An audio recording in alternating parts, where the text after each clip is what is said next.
the finance ministers' meetings are in Washington, D.C. and are hosted by the World Bank. The sector ministers' meetings now, we decided to start having them at country level, and they have until now been hosted by UNICEF, sometimes in conjunction with a government.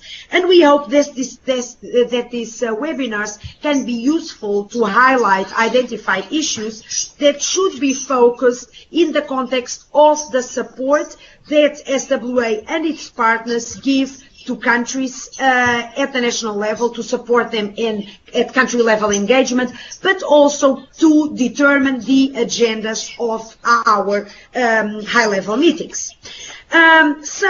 The objective of this webinar is to discuss, I already mentioned it, financing. And as we all know, achieving the water, sanitation and hygiene related targets of the SDGs also depends heavily on two things: the effective use of existing resources, but also on the ability to mobilize and redirect additional financial resources.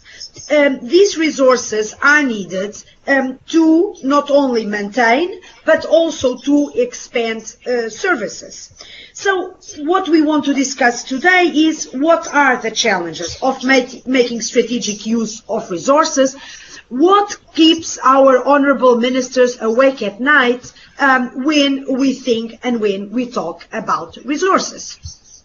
So I will briefly introduce the panel, and I will then share with you some housekeeping notes. So very quickly, the Honorable Minister Mashwama has been a Minister of Natural Resources and Energy since 2013 for the Kingdom of Eswatini.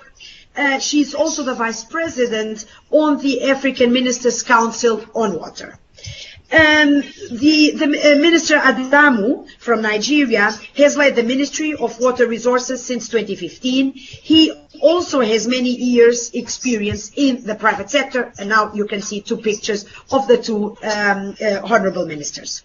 Let me also present to you our expert panelists. Ms. Kirti Devi, who is a Municipal Finance Specialist with a Public-Private Infrastructure Advisory Facility and works with a program that provides technical assistance to subnational entities. Mr. José Tomás Frade, he has worked for 24 years in the Projects Directorate of the European Investment Bank, leading the directorate, and he is currently in charge of coordinating the national strategy of the Portuguese water sector, and also works with the Portuguese regulator of the water and waste sectors. Ms. Delmon is a lawyer with the World Bank Global Water Practice, where she provides advice on public-private partnerships and sector reform. The last picture is me. Now, let me tell you how things will work. First, each minister will speak to outline the key points they want to discuss, and then the expert panelists will be called on in turn to respond. Then we will have time for discussion and to take a few questions from participants. Now, I have some kind requests to you. Number one, please use the chat just for the French translation, and also to present yourselves, which is what you are already doing. Tell us who you are, in which organization you work, and tell us also how many people are with you right now in the room that you are using to connect to this webinar. If you have questions for the panel, please use the email address webinars in the plural at sanitationandwaterforall.org. This email address is being monitored by our colleagues, and the questions will then be relayed to me. So please don't use the chat for questions, because my colleagues will not be monitoring the chat for questions. I hope that the rules of the game are clear. Just to finalize, let me remind you that the webinar will last a total of 90 minutes. So I ask everyone to be very kind and patient and, above all, succinct. Try to say everything in as little time as possible, so that we can give the possibility to everyone to participate and intervene. Very good. So it's now my great honor and pleasure to give the floor to Minister Mashwama, who will make some introductory remarks, including 2 to 3 questions regarding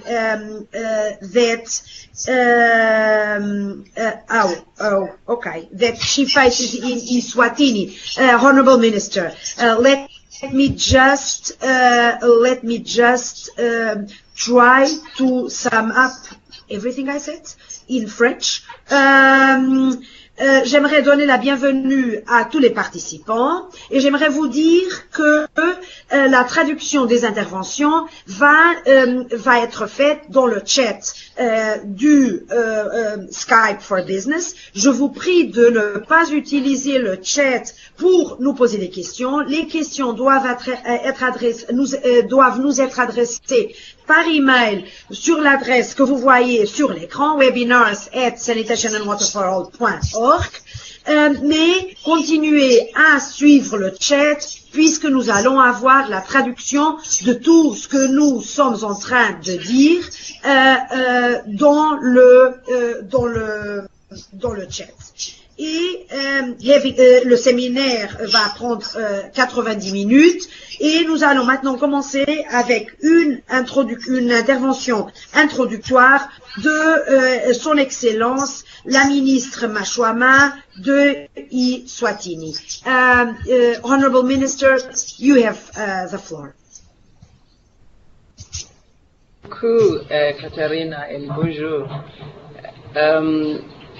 Good morning to all the panelists or the attendants of this webinar. First of all, I want to congratulate you for setting up this very important platform for us to discuss this important topic, Catarina. Just so by way of opening up, and what we would like to bring up is the Kingdom of Eswatini. First of all, let me tell you who I'm with. I'm with the country's UNICEF resident rep, Dr. Alice, and her staff, and I'm also here with my staff from the Department of Water Affairs. So the Kingdom of Eswatini, as you know, is classified as a middle-income country, but it still has significant challenges to overcome before meeting a dream of 2022, which is that of being counted as one of the better developed countries in this world. And that calls for it to be able to have 100% clean water provision for all our citizens and complete eradication of open defecation by that time. Provision of these services, as we know, comes at an increasing cost due to climate change issues and general environmental decay, which is brought about by the so-called development. But however, our citizens, rightfully so, continue to expect to get these services at reduced or prices or free as God had intended for them to be. We as a nation, as the Kingdom of Eswatini, last month actually hosted a regional SWA meeting where countries in the region came together in the Kingdom, and we discussed issues pertaining to where we are taking our countries in relation to SWA. And one of the key themes that came through as the outcomes of that meeting was all of our countries are battling with the financing model. What can we do to ensure that we can adequately get the appropriate finance to take our countries to the level that we expect them to be? So I want to use this forum, therefore, to ask on behalf of the Kingdom and also on behalf of the region some pertinent questions on what the global community can do to assist us in our individual countries to move forward in this regard. So first of all, Catarina and this esteemed panel, can you tell us if we do have global partnership frameworks or global funding models for water and sanitation that our governments can partner with and be able to take forward in terms of driving our programs forward. We just want to understand, are there financing mechanisms that we can tap into that are global? Are there financing systems in terms of water and sanitation that already have been defined and are out there for us to then take and maybe or localize and use these. We also I mean, as you know, of course, that these issues of SWA are actually very heavy infrastructure based, and therefore financially they expect they require a significant amount of investment, which unfortunately our government, with dwindling finances, cannot meet those requirements. We also would like to know, and this forum being a great one, if we have a platform where we can share and get innovative ideas, technology or systems that have been done elsewhere that we can then take into our local government and be able to roll out. Do we have such a system as well? Where can we get access to that system? A knowledge sharing platform. Do we have such a platform? Where can we get it, and how can we access it? Those would be our questions, you know, originally distinguished panel. Honourable Minister, thank you so much for being such a great supporter and friend, not only of the WASH sector, but also of the partnership that your country. Thank you so much for this very challenging but very interesting questions that our experts will reply to, and I'm sure that maybe our participants will have questions on. And I will now immediately turn to His Excellency Minister Adamu, and I will remind him that Your Excellency, you only have 7 minutes, and of course we are very interested in listening to your concerns, and also bring us some questions that you would like the panelists to respond to. Thank you so much, and you have the floor, Excellency.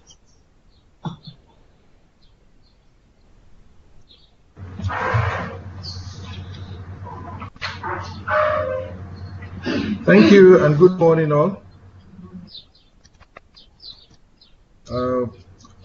I welcome everybody to this discussion. I think I've been requested to make a few comments about our efforts here in Nigeria on how to attain the Sustainable Development Goals.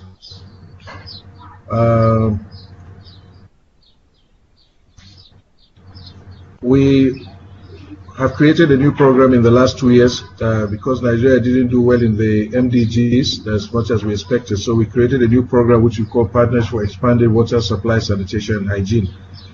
This is supposed to be a collaborative effort between the federal government, states and local governments, as well as our development partners. We feel this is necessary because water and sanitation efforts in the last few years have been fragmented with different agencies and aid groups and development partners and governments doing different things without any coordination, so to speak. And one of the key reasons why we think we failed in the to meet the Millennium Development Goals had to do with lack of adequate funding. And we also realized that just relying on budgetary allocations from state governments and federal government and local governments alone will not solve those problems. So we feel that our strategy of creating the PWASH program will address these issues and get us to where we want to be. Challenges, of course, first of all, Nigeria is a federal system. We have a federal government, made reference to that, and 36 states and 774 local governments. Is somebody opening the mic or something? I'm sorry, Your Excellency. Can you please mute yourselves? I'm very sorry. Yeah. So check the text that you are receiving. Maybe is this Swatini? that is still with the microphone on.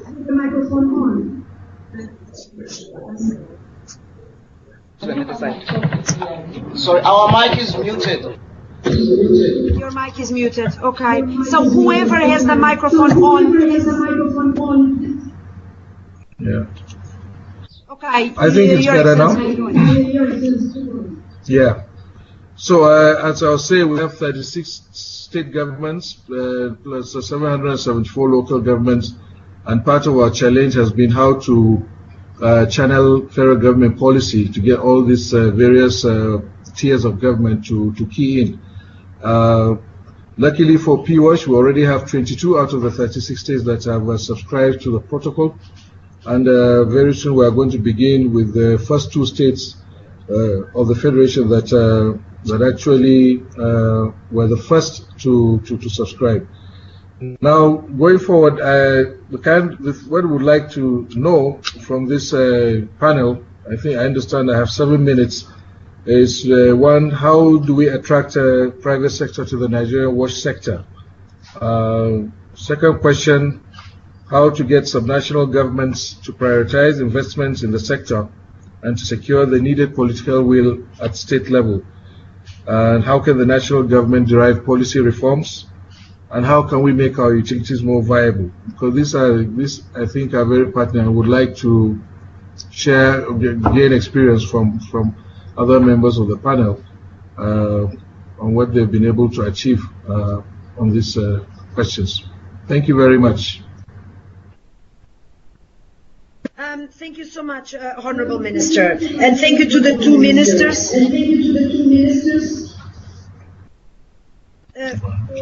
For their intervention and also for their questions. So, summing up the questions that were addressed, and starting with Minister Adamu. So he asked the panelists how to attract private sector to the Nigerian wash sector, how to get subnational governments, and in your case of a federal state, to prioritize investment in the sector and secure that the political will trickles down to the state level, as you were referring, and how can the national government drive policy reforms, and how to make utilities, wash utilities, commercially viable.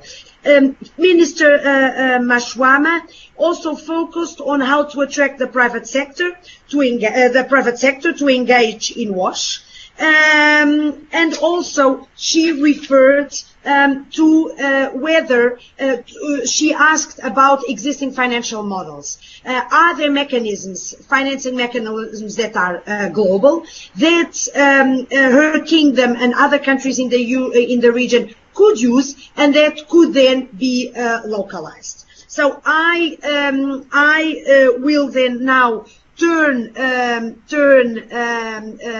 to our expert panelists, and I will call now on Ms. Kirti Devi to make some comments and react to the questions and to the issues that were raised by the 2 ministers. Thank you so much. Thank you, Catarina. And let me first start by thanking the organizers and thanking Minister Mashwama and Minister Adamu for this incredible privilege to be able to address today's audience. Let me really start by reacting a little bit to what the ministers presented, because these issues tend to be common across water utilities that we've worked with. The issue that Minister Mashwama raised about the level of equilibrium that the system is at, where you're always trying to find the right balance between water quality and quality of service with that of the financial sustainability of the utility, is a very central and core one. So using that to jump right into the discussion, let me first start by presenting what the financing partner or the private sector partner really is seeking. when they are looking to engage with a water utility. So there are a few things which we normally like to have at the table. One is a credible capital investment plan, which is, and when I say credible, what we really mean by it is that there is some supporting budgets or financing sources identified vis-a-vis the investment plan. We look for credible financial reporting. We look for long-term cash flows that would be available to either ensure debt repayment and or engage with the private sector, which is payment securities. And then we look for an overall stable regulatory framework, not just in terms of the sector, but also in terms of the governance element. Now, this in itself is a huge mandate and requirement to achieve. And in order to get there, the critical issue then for the utilities becomes, what is the intervention point? Because there's just so much to do, so much to achieve. So where do we begin to start with the reform process, or start by introducing changes? So I would broadly like to speak today along three streams, three main topics, and we can unpack these topics throughout the conversation today. So the first place where I would suggest we focus on would be to number one, focus on productivity enhancing investments.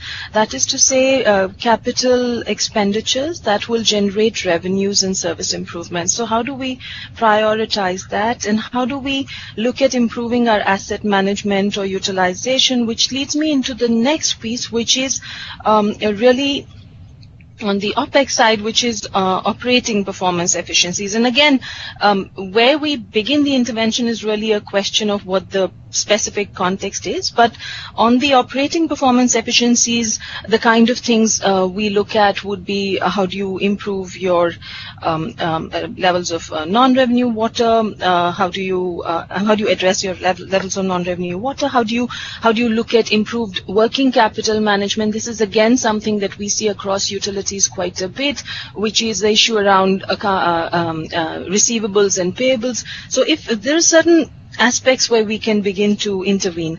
And finally, the third piece which I would like to speak to and unpack a little bit more during today's presentation would be around this piece of looking at blended finance more and more, where we are looking at how we might leverage public funding to attract private investment. And with that, Catarina, I think I will hand it back to you. And I think through the course of today's discussion, we can maybe look at these subject areas a little bit more.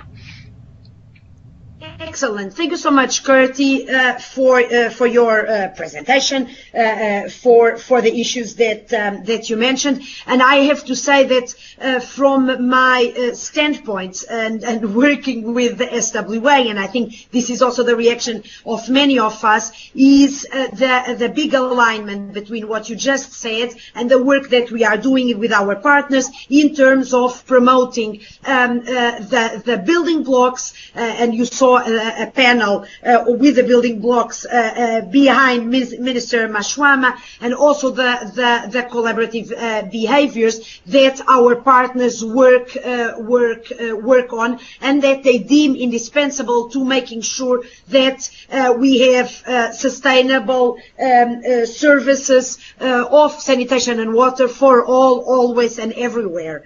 Very good. I will now very quickly call on Ms. Victoria Rigby Delmon to also try to answer other elements of the questions that were raised by the honourable ministers. Victoria, you have the floor. Thank you, Catarina. So from a World Bank standpoint, and I'm now working in East Asia, but I've worked considerably in Sub-Saharan Africa, and so I can give perspectives from both Asia and Africa on this. I completely agree with the previous comments. And this also plays into, I think, into PPP and bringing in the private sector. So the same issues that you're looking at in terms of creditworthiness and improving the commercial viability of utilities, they are tools that can be used for bringing in, to bring in the private sector to support a utility to get more creditworthy.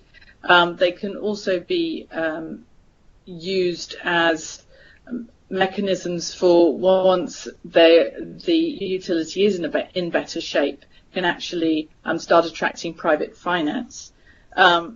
So essentially, I think one of the key things that we need to think about, and I think this goes for both countries, and I'm more familiar with Nigeria, having worked a little bit there, at least in relation to Lagos, is I think it is a huge challenge having a federal environment where the water sector is very decentralized. And that's the case in a lot of the countries I'm now working in East Asia and in South Asia. So, India, Indonesia, the Philippines, Vietnam, and China to some extent have very similar issues to Nigeria in that, very large federal countries with very significant decentralization. And there's this whole question about how you can drive policy reforms centrally to support the municipalities and the provinces, and at the same time recognizing that the local governments themselves have their own sovereign jurisdictions, essentially. And that's even more of an issue when it comes to bringing in the private sector, because the further away from central government, often private sector has greater concerns in terms of the liabilities that it's taking on, and particularly the credit risk of working with a local utility and a municipality. And so there are issues, but there are things that can, I think, be dealt with and managed. And there are plenty of examples where the World Bank has had interventions together with partners. It used to be the Water and Sanitation Program. Now we have the Global Water, the GWSP, which supports us working in a number of countries to help improve the level of service and the financial viability of utilities. But we also we get lots of support also from other donors, such as the PF, which supports upstream work on improving the enabling environment, particularly so that the private sector can come in. So there are funds that we can call on to support on project preparation. Some of the things that have worked well in the federal context are quite specifically targeted subsidies or transfers that go from central government to local governments. Examples of ones that have worked well, particularly in Indonesia, where originally there were blanket subsidies that were given when Indonesia originally decentralized. They actually were just working on the basis that they transferred funds down to the municipalities, which then on granted to the local utilities, without really looking at performance. And so now the focus, and actually there's some conditionality on the municipalities getting that funding based on performance and based on actually delivering certain improvements in services. And that seems to be working quite well in that context. In India, similarly, there's this big push on the sanitation side to improve sanitation across India. Huge challenge with a federal country, with where there is a huge amount of devolution of power to the states and the local governments. And there as well, they have looked at structures which have been really focused on the issue of sanitation. And so they've been developing projects where they've state-funded some of the infrastructure such as wastewater treatment plants, but then they have required the utilities to come forward with funding as well, and for coming up with plans for how they're actually going to connect those systems. And increasingly what they've been able to do, they had a series of projects that didn't involve private finance, but involved long-term private involvement in terms of design, build, operate projects. And now what they've been able to do is actually attract private finance into these projects as well. So they're looking at an annuity model, and it's taken about 8 years really to get to this point. But they're now at the point where they're able to bring in quite substantial amounts of private financing into not only developing the wastewater treatment plants, but also some of the transmission lines as well. And so that's been a big help in terms of sort of cleaning up the Ganges River. But it's this complication that you have working with the federal system. So that, just touching on that, I think I also wanted to just talk about some of the interventions that we have found quite helpful to really kickstart bringing the private sector in. And again, it's very relevant to getting to commercially viable utilities. And we've seen this, for example, in Kenya and Uganda. Uganda is about to launch its first water bond.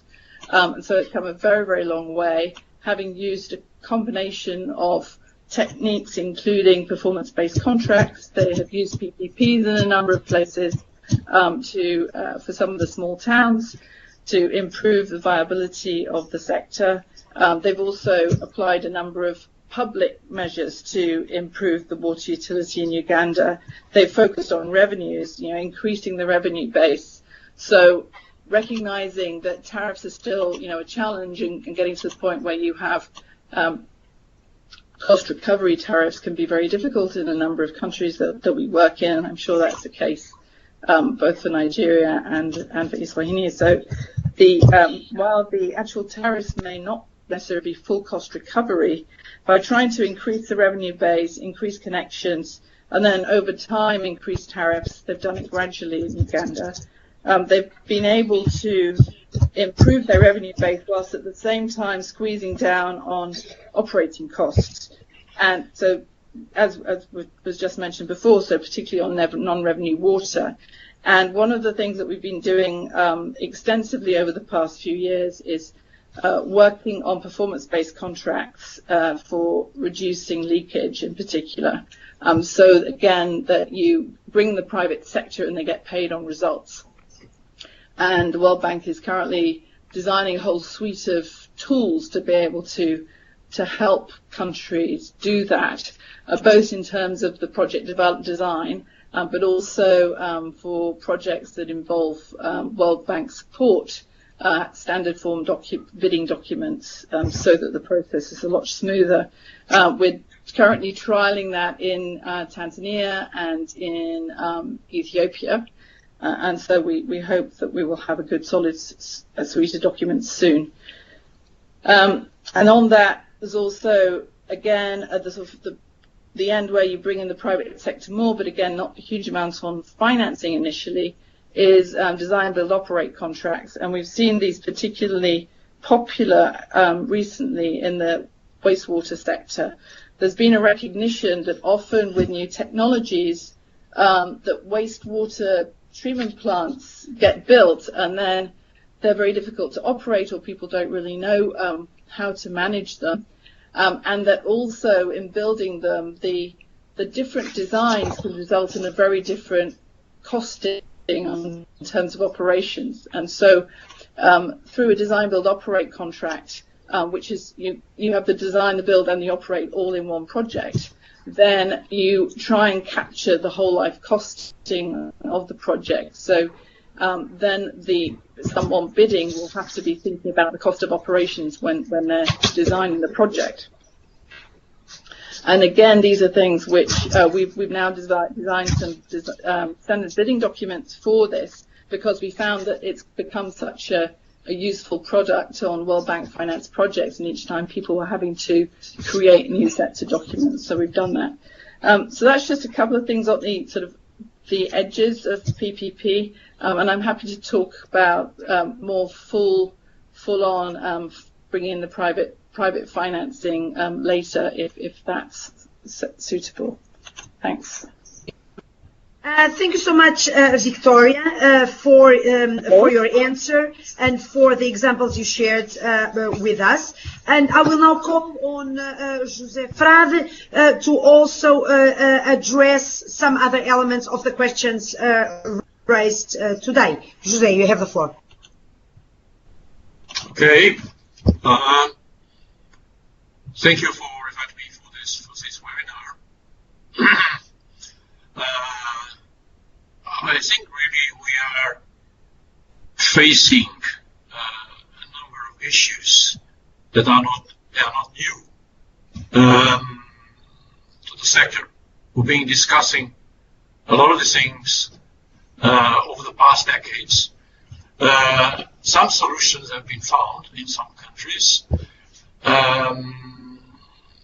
although sometimes the replication, there is not really a replication in other countries. And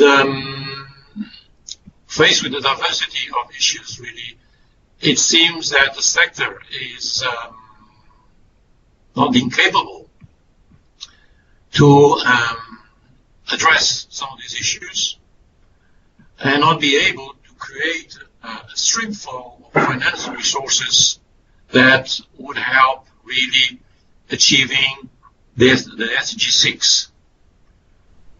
Now, I would start by throwing two provocations. I think, sorry to be provocative, but sometimes this is a better way to really call attention to a few things. First is, I don't know if really people are really fully aware of the deep lack of solidarity that you can find in the water sector for reasons that are difficult to explain. First is the lack of solidarity between those who are served and those who are not served. And you can explain why this happens. Secondly is the lack of solidarity between generations. The lack of investment on renewing assets, which means that the cost is being transferred to new generations. And then the third one is between regions with abundant water resources and those who have scarce water resources. The other thing, the other provocation I would like to make is, if you look to quite a brand new sector that is not far from the water sector, renewable energy. From my point of view, renewable energy is performing much better than the water sector, but it's new. And renewable energy implies, in a lot of countries, increasing electricity prices, paid by the same, who often don't want to have an increase on water tariffs. Why? So I think really we should really look at this, at these consequences of what is really happening in the water sector. I would like to mention, I think really if you want to try to address properly the main sector issues, you have to go back to the basics, which means the characteristics of the water sector that we all know. But let me repeat a bit that. You all know the sector provides a social good because water sanitation services are under a monopolistic approach, which means that public sector, national, regional, local authorities should be on the lead. They are the bosses of the sector. Which means that we cannot make progress if you don't first fix the public side or the public component of the sector.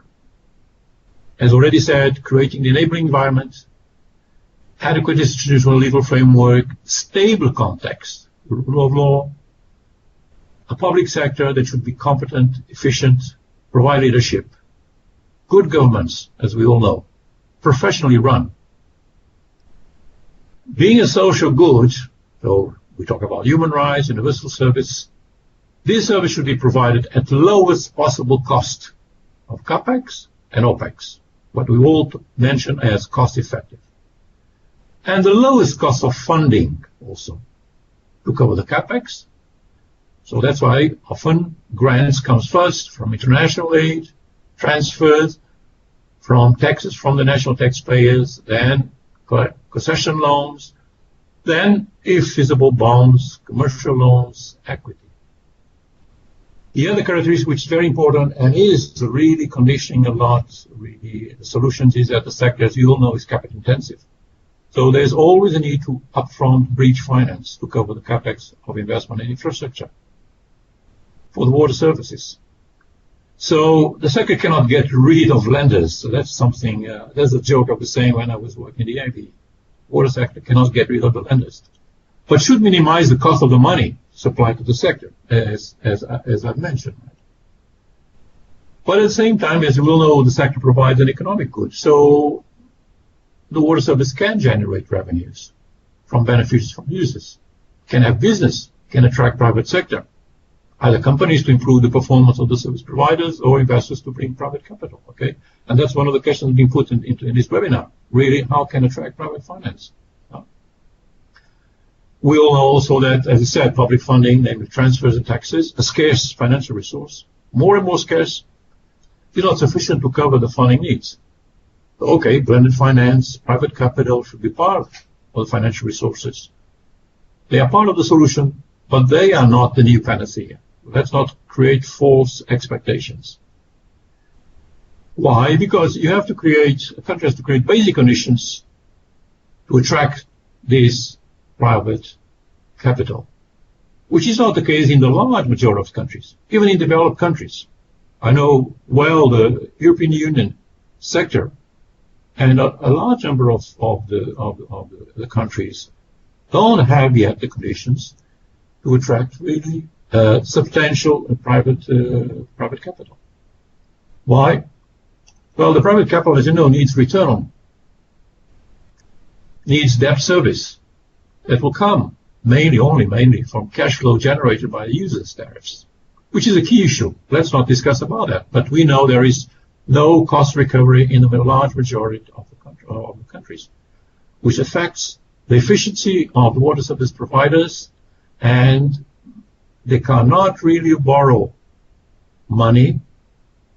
There's no creditworthy really borrowers. Well, if you talk about international private capital with hard currency exchange rates, so vulnerable to political and macroeconomic stability at the country, with revenue generating local currencies even very difficult. But even local private capital is based on the banking sector, which provides the capital that often high interest rates, low maturities, not matching the characteristics of the water sector, which has a long lifetime of assets. Theoretically, the water sector is a low risk for business because potable water does not have a competitive good. And water demand needs tend to increase with population. But it's often perceived by lenders as a high risk. Why?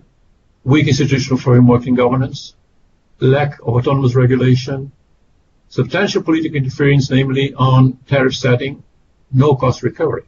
So how to turn a high risk and high volatile return sector in a country into a low risk and low steady return on capital, thus lowering the cost of money supplied to the sector, which is a must, being a sector with providing a social good. So I think that one of the first recommendations is, instead of focusing a lot on really quantity, getting more public funds, getting more grants, okay, because these are in competition with other sectors, really. Taxpayers' money going to the national budget goes to the water sector, goes to the health sector, goes to the education sector, goes to transport sector. So water sector is in competition. So better look more to revenue generating through tariffs, because the other T's will always be scarce resources. So the key point, I think, of this webinar is how to make the best use of these scarce available funds, like grants, optimize them, maximize the value added as a scarce financial resource. Should be for creating the enabling environment and conditions for attracting, for instance, private capital, lower the risk of the sector to attract cheap money, leverage other financial resources. Look, for instance, the revolving funds, which is a good way and is being fully applied even in developed countries like the United States, right? And the other thing is really, as when you talk about contribution to the SDG 6, is that grants should be prioritized for those who are not served or cannot afford, so the low income. Okay. So I think really these are the starting points where we should focus, right? Is how can governments really, or the public sector can use better scarce financial resources to create conditions for a constant stream flow of financial resources that will cover the capex, the opex, and the project lifecycle costs. Thanks. Thank you so much, José, for your intervention. Well, I don't want to sum up what the three experts said, but there was, well, starting with the last intervention by José, well, you were looking at the bigger underlying issues that are necessary, or that governments need to look at, devote attention to, in order to make sure that the system can work, that the system can strive, and that governments can attract the necessary financial resources, but also to better use the existing resources. And you refer to the importance of the creation of an enabling environment and of investing in the creation of an enabling environment. And this had already been mentioned by other speakers, including the honorable ministers. In the two interventions by our colleagues, by our previous colleagues, Kirti and Victoria, I think it was interesting and I think encouraging to listen from their experience and of good practices in other regions that could be eventually an inspiration for problems and challenges faced, for example, in the African continent. And I thought that it was also interesting, and this is something we often say when we have our ministerial dialogues with ministers of different continents, which is the problems, the issues, the challenges are the same across countries, but also across continents. And I thought it was interesting that you mentioned those issues. And of course, I think that the roadmap enunciated by Kirti, or the elements, were also very interesting, pragmatic, practical, and very feasible. So thank you to all the three of you for your interventions and explanations. I think it could have been, we could have stayed here much longer, and I felt sorry I felt honestly sorry that we don't have more time to listen to you. So what do I want to do now? I would like to share with you two questions, and I would of course also call on the honourable ministers for further reflections. So let me share two questions, the two questions with you, and while you think of the answers, I can also give the floor to the honourable ministers. So the first question that I would like to address to you which summarizes several questions that we had on the issue, on the, well, I think a crucial issue of regulation that was mentioned by several of you. I think that by several of the speakers. Can you speak to what needs to be done? I would add independent regulatory framework. So this is the first question, regulation. How do you do it? And number two, one of our participants asked about how to establish ring-fenced financing for water and sanitation. For example, through a tax on certain commodities such as cigarettes or alcohol. What can you say about this idea? So while our three expert panelists prepare the answers, can I turn to you, Excellencies, Ministers Mashwama and Adamu, and ask you whether you have any reactions on the interventions by our three panel experts?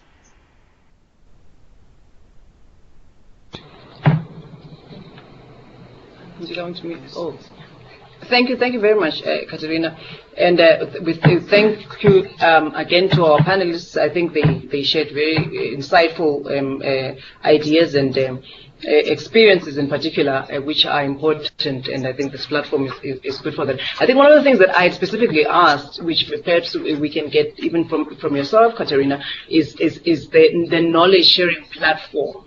That learning platform where we should put all this information that we are, for example, getting today from our experts together, and which can be a routine process that we can be able to access that information in any point in time. Do we have this platform?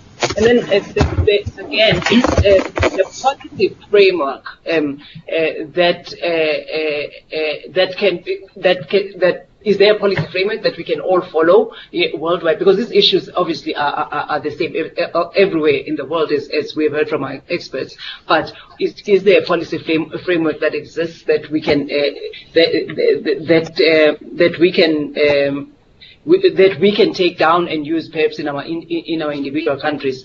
The issue that was so well articulated by our panelists in terms of how we improve the environment to attract the finance is well and good. I mean, it's an excellent thought process, but you know, obviously our countries have got different models. So where the model is managed by a utility, where it's easy for you to say, here's a structure that provides this service, it's perhaps easier to say, let's now remodel how we improve our efficiencies, how we make sure that we reduce non-revenue water and all of that. But there's, in our communities, in our developing countries, there's also processes where we provide this clean water, not using an established perhaps utility, but we use community-based programs where you can, perhaps in those instances, cannot say, okay, here is a non-revenue water that I can quantify and I can improve, and I can therefore from there be able to say my productivity has increased, and therefore I can attract better finance for that. So there's so many dynamics that are related to that. But I think for purpose of now, the information is great, but let's just now understand: is there a policy framework? Is there something that we can all take down and say, this is the best practice that we can say, let's bring down to our individual country? Thank you. Thank you so much, Minister Mashwama.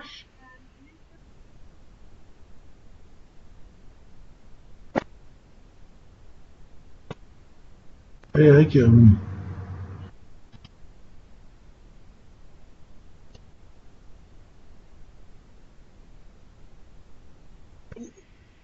Minister? I'm on? Minister? Yes. Okay. Thank you very much. Quite an interesting discussion this morning. My take on all this, just a few points I would like to make.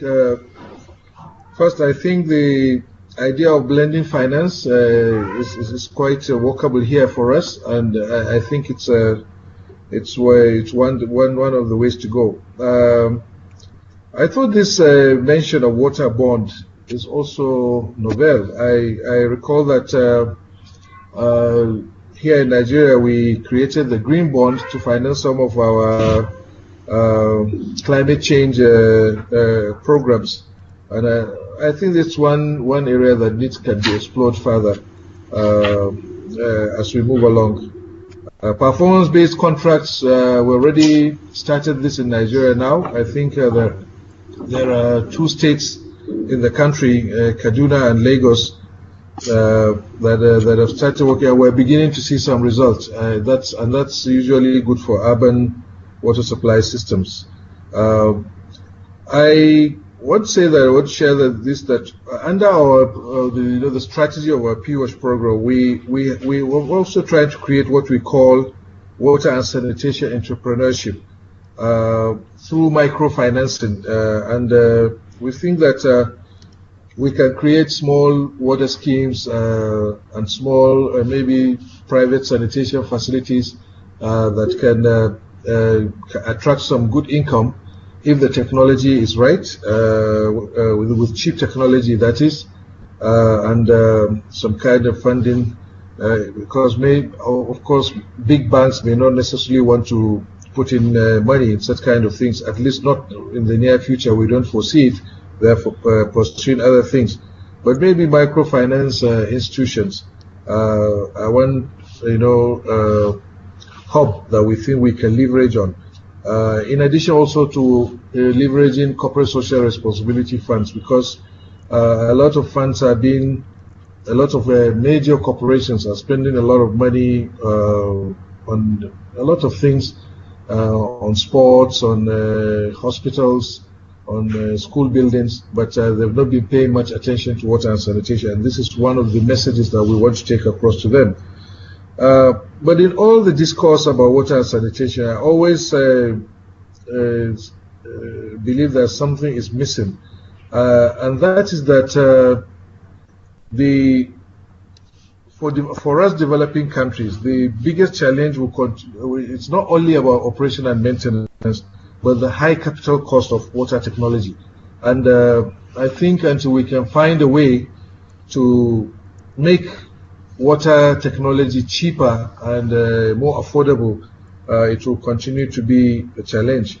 And finally, I would like to ask, yes, we need to do public-private partnership, but how do we balance it with the rural poor? Because I think there is a general consensus internationally that there must be some water subsidy, for the rich to cater for the cost of supply water to the poor. But how do we really attract financing to rural communities that are very poor and that cannot pay? Is this something that we can just forget about and just throw in the towel? Is there some model somewhere that we can use because we always promote the fact that water is an economic commodity and needs to be paid for? So is there a point in time where we really need to start to tax the rural poor to also make some contribution aside from labor? That is. Thank you. Thank you so much, Minister Adamu, for the thoughts that you shared with us. Now, regarding the questions that Minister Mashwama left us with, let me just tell you that at SWA, well, one of the things that we are promoting is precisely peer-to-peer learning, and one of the approaches that we have now on our lab is promoting matchmaking between different partners. So if we have a partner that first identifies what are the gaps, what are the issues, what are the bottlenecks, we can help that partner identifying other partners who have good practices on that field, and who could then support that first partner in making progress on that particular field. We are also working on a knowledge management plan, which we hope will be of support. And of course, I think these webinars and the communication, the constant communication with our partners can also help us in shaping and framing the ministerial dialogues that we organize, so that these can be of better help to you. Of course, there is no blueprint, no global policy framework that we can follow worldwide. There are generic objectives and generic targets and generic orientations that come, for example, from the Sustainable Development Goals. Some also come from the Human Rights Framework. But it is, well, the main responsibility lies with governments, together with their partners, with their development partners, to try to find the solutions. But like I was saying, Honourable Minister, we are here also to support, to work with you, to try to coordinate partners at the national level, so that we avoid fragmentation and that we make sure that you get the best possible support for the problems that and the issues that that we have. Maybe Minister Mashwama, is it true that you will have us now? And if that is the case, I would like to thank you very much for having been with us. Can you just repeat the question a bit, Catarina? Sorry. I'm sorry. I thought that you might have to leave soon. Is that the case? Yes, I may have to. It is absolutely the case. So I will slip out, and my team will continue to listen on. Okay. Thank you so much, Honourable Minister. It's as always a pleasure to listen to you and to see you. And thank you so much for your engagement and participation. If you allow me, I will now give the floor to the three expert panelists. And I will use the same order as before. First Kirti, then Victoria, then José, for some comments on the questions that have been raised by the participants. You have the floor, Kirti. Thank you, Catarina. So let me quickly pick up on the piece on community-based programs which Minister Mashwama introduced into the conversation, and that is again very interesting. And Victoria mentioned GPOBA as well, which is output-based aid, again a program which is available from within the World Bank. And so I work with PF, and we have in the past worked with the GPOBA program as well to introduce output-based aid in Kenya with much success. Of course, there were lessons to be learned from the outcomes, and I can get into details with you on that if required. But we have worked on these models with some success, and we have lessons that we can bring to the table. The other pieces that I would kind of like to go back to, some of the questions that were raised during the discussions around ring fencing, independent regulation, blended finance, water bond. So I would like to call Minister Adamu's attention again to the fact that at PF, we have in the past supported a number of activities in Nigeria itself, and where we had, and just to list out a couple of activities, so we had looked at utility reforms, and we had looked at a few states, and these are under different activities we had supported. We had looked at a few states to see how we might introduce private sector engagement. So on the utility reforms, the kind of things that my experts were looking at was, again, how to introduce improved asset management, but also performance-based contracts. And I'm really excited to learn about the Kaduna State and Lagos State experience with that. And the other aspect that we had looked at was corporatization. which really speaks to this issue of ring fencing, which one of your participants has inquired about. And the whole intention with corporatization or ring fencing is really to look at all of the resources available to you for the investment that you need, and then be able to give the lender or the market sufficient comfort that these resources are available to this specific purpose per se.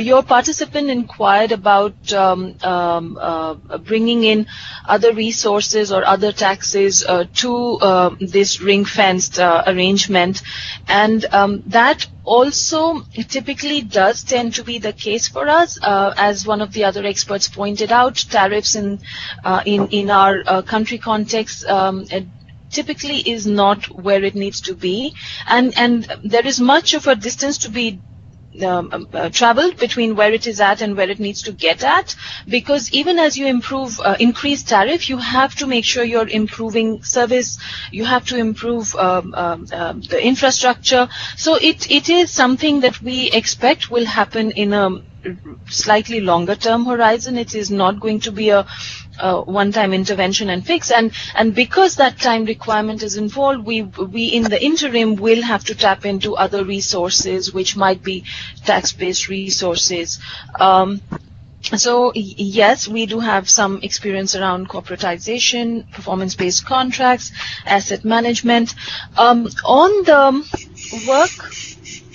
the work that we did with regard to looking at how to engage with the private sector in a credible manner, some of the issues pointed out by the expert there were exactly the same issues that the minister has asked to discuss, and the other experts have pointed out, which are around tariff, and again, is private financing going to be effective, which is why I do like the approach of blended finance quite a bit, which is where we are hoping to leverage public funding. The point is that a lot of investment is required, and the investment is upfront and it is long term. So, which is why we then cannot fund it on a pay-as-you-go basis, and which is why we then look at, okay, how can I then tap into longer-term resources, and then the issue of borrowing comes in, and how do you keep this cost of borrowing as cheap as possible? And again, you always start with free money, grant money, concessional money, and then fold in other streams of monies available to you. So with that, I think, Catarina, I will hand it back to you. What I did not touch upon was the issue of independent regulatory framework and the rural PPPs, but I think Victoria is better position to speak to those. Thank you so much. Before I give the floor to you, Victoria, let me try to squeeze in two further questions. I'm sorry if I'm being unfair to you. But it's related also to the question that Minister Adamu mentioned about the rural communities, and how do we make sure that we don't forget about the rural communities, that they get access to services, that we reach out to them, but that we manage to raise some money and ask them to pay. And one of the questions raised also by the audience, by the other participants, was how do we overcome political opposition and public opposition to higher prices for water? Because very often we know the government knows very well that it has no choice but to charge for water and even increase the prices, but it is not done for political reasons and because of public pressure. How can one address this in a wise manner? And then the other question that I would like also to ask is, what are your recommendations to ensure greater aid effectiveness and also better donor coordination? The two countries we have today are middle income countries. Many of our countries are low income countries, and they are heavily dependent on international aid. So my question is, how do we ensure better, good donor coordination and greater aid effectiveness? So having dropped these two more questions on your left, Victoria and José. I will start now with you, Victoria. Can you address some of these issues? Thank you. Thank you. I think the first question that you raised in relation to tariffs is actually, when you're talking about rural communities, is actually a bit of a false question, because rural communities, and we found certainly the poorest parts of populations, tend not to have a huge voice on very much, and certainly they don't have an impact often politically. The loudest and most vociferous are often the middle income members of urban populations, and they're the ones who tend to resist tariffs. The other key point is that the poor tend to be paying a lot for water anyway. In fact, when they don't have a safe water supply, they have to turn elsewhere to tankers, they have to turn to bottled water, and they end up paying 10 to 20 times what you would see in a comparable utility or small scheme cost. So I think it's a bit of a misnomer that the poor can't pay anything, and indeed they're used to paying a lot. And so anything that can bring that cost down and also increase the safety of the water that they're receiving is beneficial. I think one of the biggest challenges that you face, though, if you do have a higher cost, is that they will always look to a lower cost resource. And so that goes to sizing the projects, the rural projects, and the sustainability of them, and particularly an issue for the private sector. So what you may see is that if the cost is not affordable or is deemed to be be too expensive from the community point of view, that they will pay during the dry months because they have no other reasonable source. But then when there is actually sufficient water available elsewhere, even if it's not safe or is not as safe, that they will tend to use that. And so obviously that's very difficult to then, first of all, size what the project should be like for these community schemes. And what we see, and this goes across the board for community schemes in Africa, in Asia as well, is that they're usually oversized because there is an assumption that there will be more take-up of water than is actually the case. So I think that's one key recommendation. And the challenge is often that the people developing or scoping the size of the projects are incentivized sometimes to actually scope them as large as possible. And so that has an impact on the running costs. Obviously, the operating costs go up because there's going to be more energy that's going to be used, etc.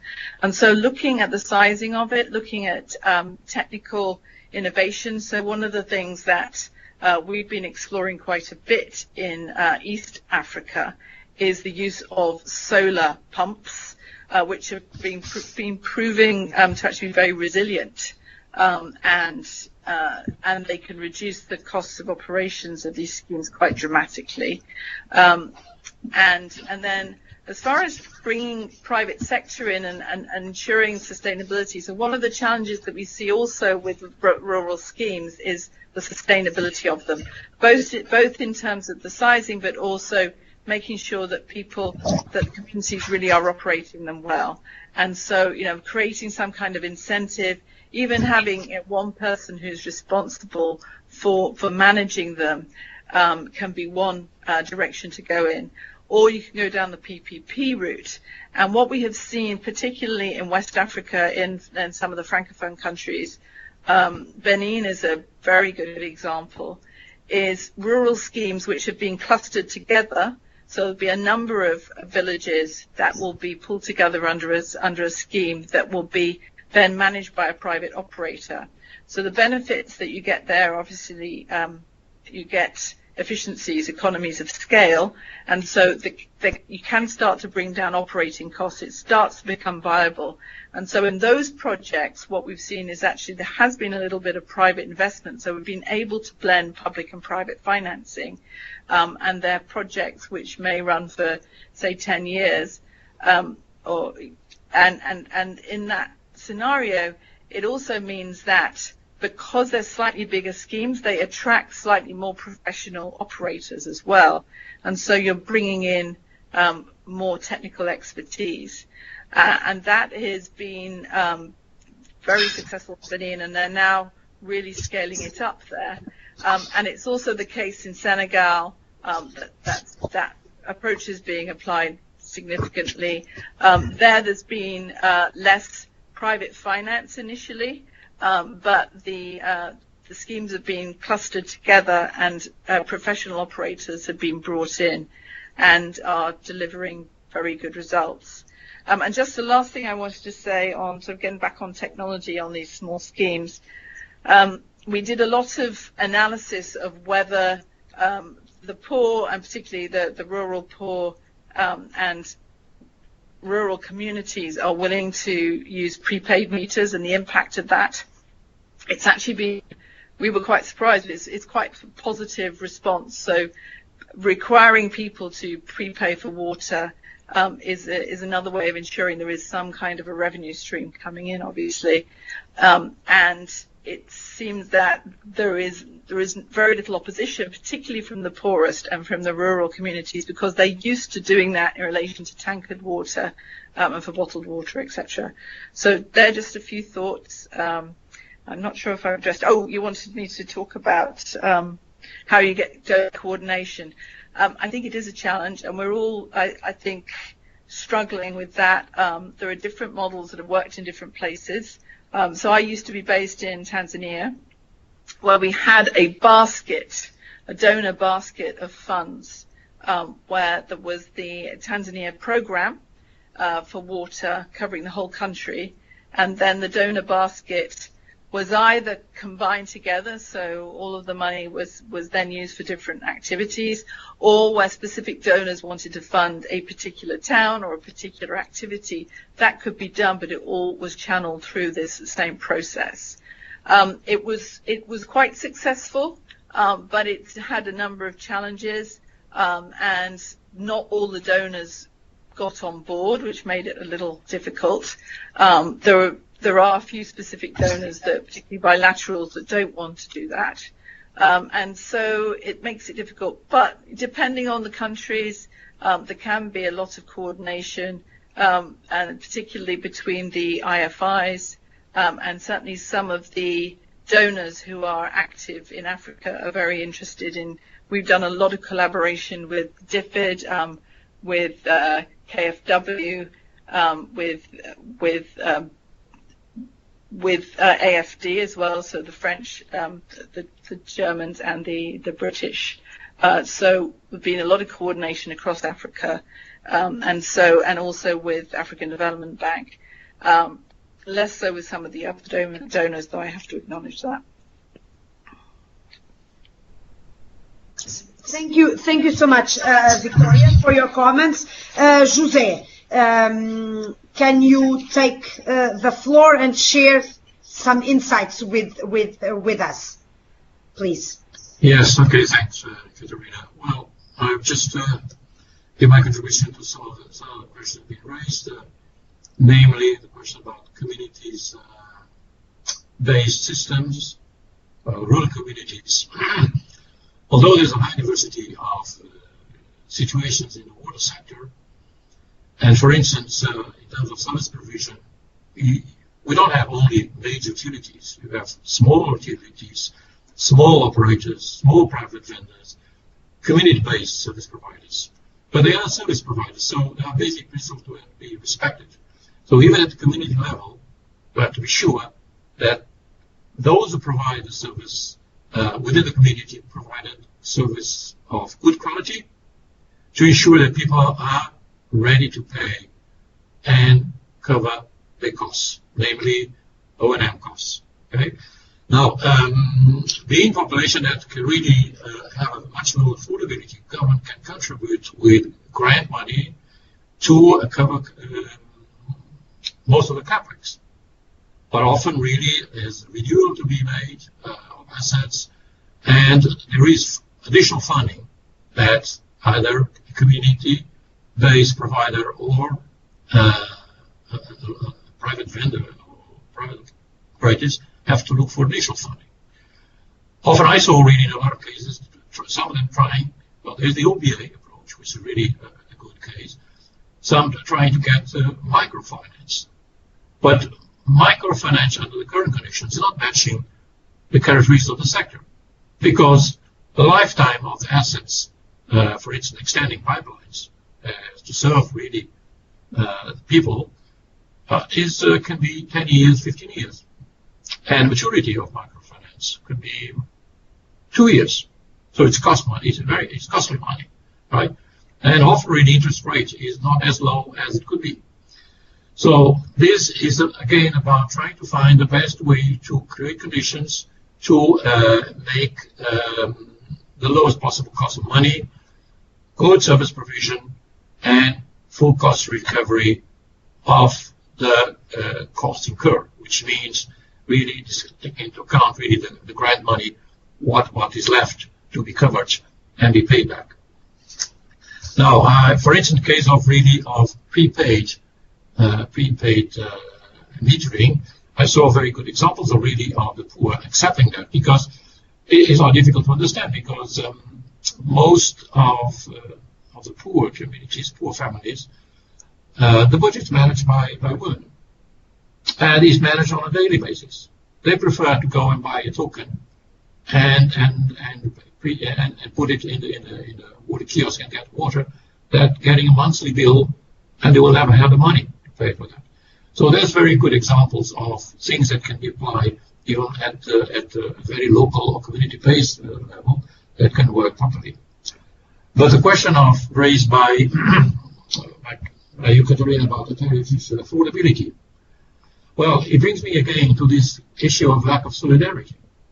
Often when populations say, people say, those who already serve say, oh, cannot afford, or even politicians say they cannot afford. When you look at really sometimes statistics, you're talking about 5%, 10%, 15%, 20% cannot afford. But the other 80% can afford. And if you have a tariff structure based on increasing blocks, everybody is subsidized. Even the rich, those who consume and pay the first block, which is below the offering costs.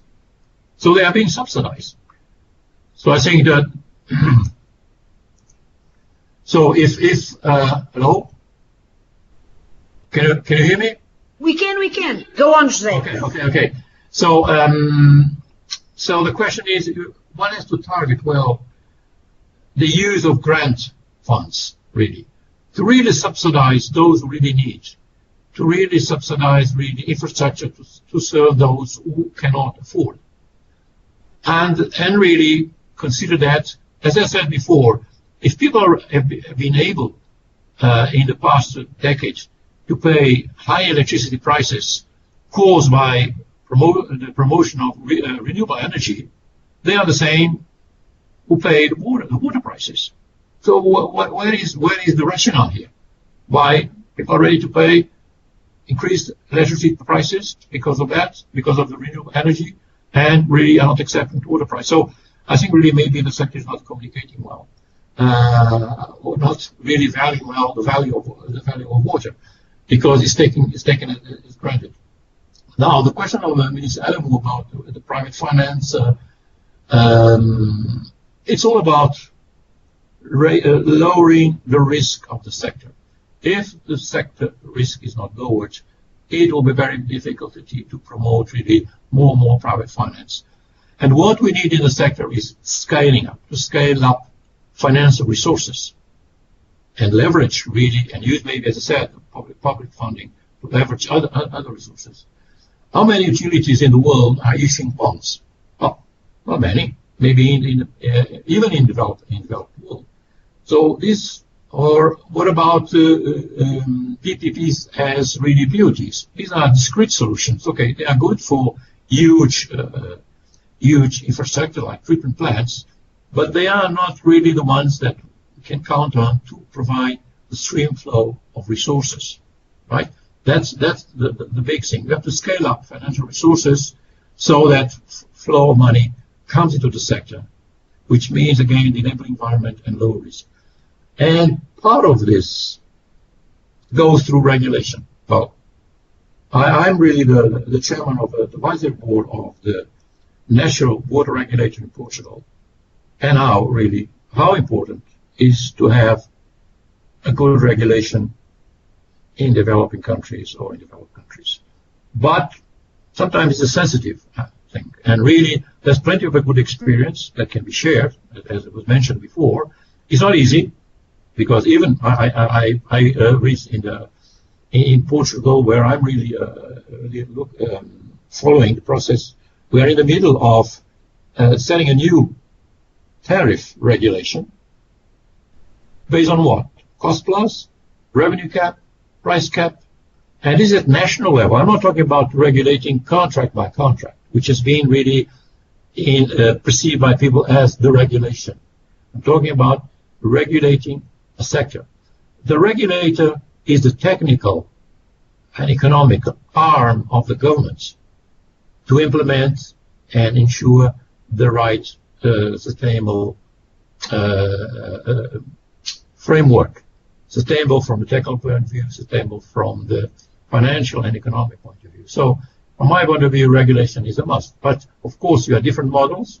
You don't have to do a copy and paste. You have to look what are the experience worldwide and even in Africa, and see how can regulation contribute to these stable and efficient environments in the water sector. I think this is a must. I saw really, I was reading, for instance, for Nigeria, the water supply and sanitation document prepared a few years ago by AMCOW. The title was Turning Finance into Service for 2015 and beyond. Very good, really, contribution to identifying the issues, identifying solutions. But I don't know, the Minister Adamu might say, was that really programmed under implementation? Some of the tools that were mentioned are like WIMAG, Water Investment Mobilization Application Guidelines to be applied at federal and state level are under implementation. Because sometimes, often, there's very good national strategies, and then there's no follow-up. There's nobody really implementing it. Okay? That's it. Thank you. Thank you so much. Thank you so much, José, and for your contribution. Well, we reached already 92 minutes of this webinar, and let me, before giving a final word to Mr. Adamu, I would like to sum up. To thank all of the speakers, in particular the two honourable ministers, but also all those of you who were with us over the last 92 minutes. The two ministers have raised very interesting and pressing questions. They are worried about reaching everyone with service, with access to sanitation and water, working across levels of government in different configurations, in federal states, in decentralized states, working with both large and small service providers in urban and in rural areas for rich and poor communities, and using resources optimally. Our panelists have spoken about the need to build viable service providers, improving operations, lowering costs, providing better service that people will be more willing to pay for. We've heard about the need to build a stable, enabling environment that all, including the private sector, will feel confident working in. This means building independent regulatory frameworks, having good policies and strategies, sound tariff structures, stable leadership and good governance. Having a public sector that provides leadership and ensures stability and confidence for all, and which will allow the private sector to operate and invest. We have also heard that there are resources and programs available. SWA can surely help link countries to these resources and to the knowledge and experience that there is out there. There is no blueprint, as José was now saying, saying, but examples can certainly help. And as I said before, peer-to-peer learning, the matchmaking exercise that I referred to, also knowledge management, our high-level meetings and ministerial dialogues, I hope that they can all promote enabling a better work environment at the national, of course, at the national level, and a better sharing of resources inside countries, but also across countries and among the different constituencies that we have. The governments, of course, at the center, but then also support agencies, civil society, the private sector, and academic institutions. And SWA wants to bring countries together to share experiences and to link countries to the resources, to the programs, to the knowledge that can give them advice. We want to develop better aid effectiveness, see all development partners collaborate and coordinate to make sure WASH services reach everyone, always and everywhere. Thanks to all for your participation. Again, thanks in particular to the honorable ministers and their teams. And I would also like to thank our expert panelists and also my colleagues in the SWA team who are behind the screens and supported this webinar before its preparation and in the last 96 minutes. I would also like to tell you that we will have in approximately 10-12 days another webinar in Spanish with the Paraguayan sector minister also addressing us. And before I close the meeting, I would like to give the floor to the Honorable Minister Adamu for some final remarks. Your Excellency, you have the floor.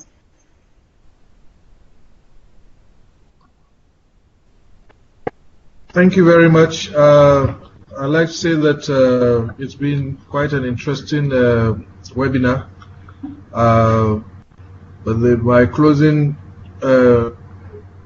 message will be that we continue to improve our mechanisms of sharing knowledge, just as was mentioned by my colleague. I think I had her mention something about knowledge sharing.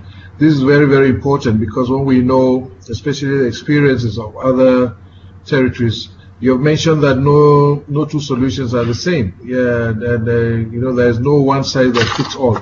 But at least we can learn from the experiences of others. And I think that this should be the way forward. The platform should be provided. SWA should continue to provide this platform so that we learn and share experience from others, adjust and fine-tune our own programs, and see what works. Thank you very much, and have a good day. Thank you so much, and also a good day. Thank you for your inspiring and encouraging words at the end.